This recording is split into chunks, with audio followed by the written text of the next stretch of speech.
Here, our first stop is Giotto's Lamentation. It is taken in Italy in the 14th century. This portrait is moments after Jesus has been crucified. And as you can see here, is Mary, his mom, who's lifting Jesus up with her legs, kind of in a sense, giving a sense of realism and just lifting him up into the spirits. Giotto is using Byzantine techniques by showing strong emotions showed through the facial expressions of everyone grieving his death. As you can see through here, all the angels are just kind of in a sense just all sad and depressed about Jesus dying. And as you can see through here, all these followers are sad and depressed about Jesus' death. Both of them are just kind of in a sense just giving a sense of just direction towards Jesus as they're all facing him. And you can see this while watching or seeing this portrait. The body is positioned, drawing the viewer's attention to the dead body. As you can see, you have two backs here that are faced, and both of these backs are kind of in a sense giving a focal point between space to the viewers. And as you can see, it's kind of creating a focal point. And with this rock right here, which also looks like a mountain, is kind of just slowly but steadily bringing us towards Jesus, kind of giving us a vivid picture of where he's at. The portrait embodies life and death of Jesus as he is born in Mary's arm and also dies in them as well. And for our next slide, we have Donatello's David, which is taken in the 1440s. This represents the defeat over Goliath. As you can see here, David has defeated Goliath, in which he has the first depiction of the standing nude sculpture that has happened during this time. This is symbolic to the victory of the Republic of Florence. As you can see through here, as David is standing over Goliath, he has defeated him, and as well as taking his sword, which represented the Duke of Milan's sword as well, who uses this to attack the people of the Florentine Republic. And the rock is represented as the weapon that the Florentine Republic uses, as well as what David uses. This picture kind of gives a sense of just peace in general. As you can see through here, he's wearing a floral hat, which represents peace, opposed to wearing a helmet. As you can see, David, as right here, he's kind of relaxed, just very in a contrapostal stance of just being relaxed in the sense of that he beat his enemy. And this is symbolic to the people of Florence because they also react to this as well. This represents a young, beautiful Florence. As you can see through here, David is very young. And, with that being said, it represents the comfort of Florence' current standing as a city. I think the author of the portrait, Donatello, wanted to give us an idea of just trying to embrace beautifulness, and that is what is taking place as while looking at this portrait. Here we have Peter Paul Rubens' evaluation of the cross. As you can see here, the bodies are struggling to raise the cross despite their muscular bodies. As you can see, everyone's lifting their whole might to lifting Jesus up into the heavens as he has passed away. The bodies are faced towards the viewer, but yet faced towards Jesus.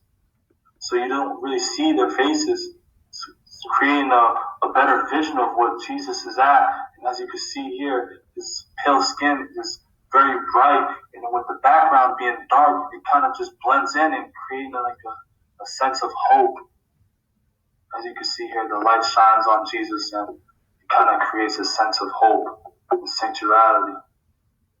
As you can see, the bodies are pushing Jesus upwards, creating a central focal point.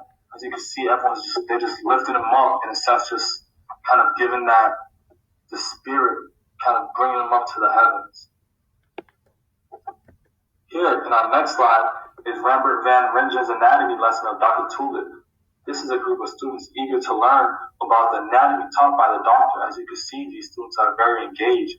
One is taking notes on what is happening. And not only that, the expression of the faces are just so serious. And you can only see a few hands, and you can only see more faces. With that being said, you can see how the light is very bright on both the students and the subject of which the body is depicted right here. The background of the scenery is very dark, very contrast, kind of giving the viewer just a basic focal attention of looking at what is going on. Not only that, but the science and education is very important in the expansion of the revolutionary during the Renaissance. As you can see that, it's just very just showing how much importance of just science and education is during this time. And then here, as we have for our next slide, is Edward Manet's Olympia. This painting is depicted of the Titans of Venus of Rubino.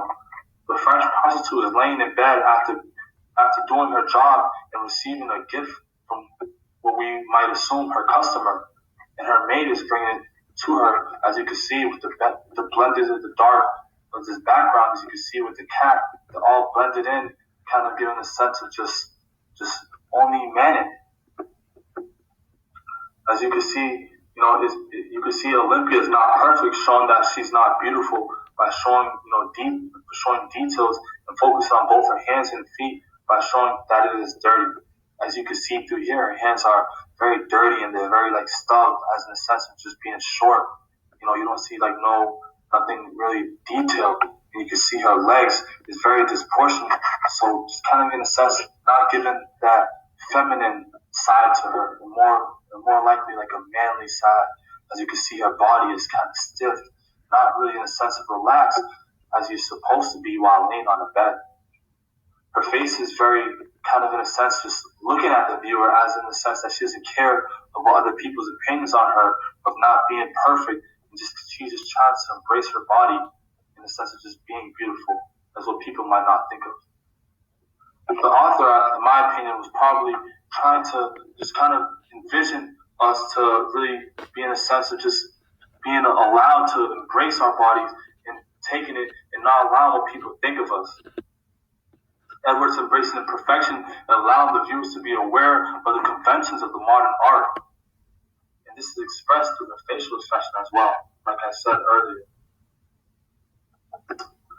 And for our next slide, we have Pablo Picasso, Les Demaisons de Vegan. As you can see here, there's 5 prostitutes nude in a brothel in Spain. This painting represents the birth of modern art and lacks stylistic utility. It takes on sensuality from condensing and making it beautiful. As you can see here, you can see the vibrant colors, just the exoticness of what's going on in this portrait. This painting remodels the structure of art, rooting in the development of both African and Liberian practices, which is shown in this picture. As you can see here, is what you might think is an African mask, and right here, a Liberian mask. In this portrait, you can also see the sharp angles of which they're all kind of in the center, just kind of attached to each other, creating a claustrophobic atmosphere. You don't really have too much room to move around. So you're kind of in a sense just laying around. And this response is a joy to the life from Mates's painting. He wanted to create a vivid picture of what contrasted but yet custom during that time. Picasso also wanted to create an appreciation of ancient African and Liberian cultures by displaying the originality, and which is, like I said earlier, just you can see, just what you can see right here is just like the sense of just what African or Liberian people must have used, as well as the mask. The painting draws the viewer's attention in the sense in which it invites a warm welcome into coming into the brothel. As you can see, it kind of really gives the viewer a sense of just kind of entering the space of which they are. As you can see, she is very relaxed, and as if she was laying on a pillow. As you can see, this might be a blanket, just kind of just giving us a warm welcome of just being in their presence. And right here, I will be comparing Donatello and David. Donatello Gennacci di Betty Berardi was born in Florence, Italy in the 1430s. He worked with Lorenzo Ghiberti, who was a well-known artist in the Florence of Italy. Donatello was also educated as at Marcelli's home, who was tied to the Medici family. Donatello started developing his very own styles with figures more dramatic in emotion between the 1411s and 1413. He became the biggest Florentine sculptor in Italy during the 15th century.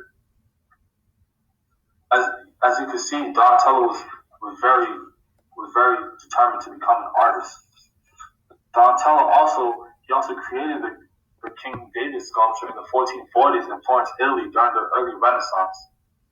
The sculpture that he created was kind of in a sense of feminine posture. The artist was trying to portray the human body as a perfection as shown with David. The artist is using both, as you can see through here. He's in both, kind of in a sense of portrayal of David as opposed to an older David.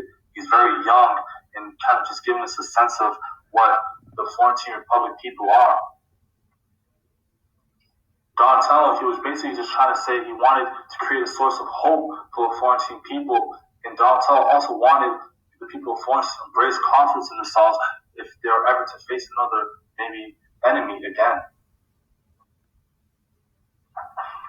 As you can see, the subject matter, this was during the early 1400s Renaissance, which was overall popular during that time. The Renaissance was also expressed through their emotion or beauty. As you can see through here, it's kind of just embracing what was during the Renaissance, was trying to create a sense of emotion and beauty. And this is portrayed through this image right here. During this time, the Florentine defeated the enemy of Duke of Milan, and David was represented as a freedom and liberty, which symbolized the Florentine Republic. And for our next portrait right here, it was basically Edward Manet Olympia.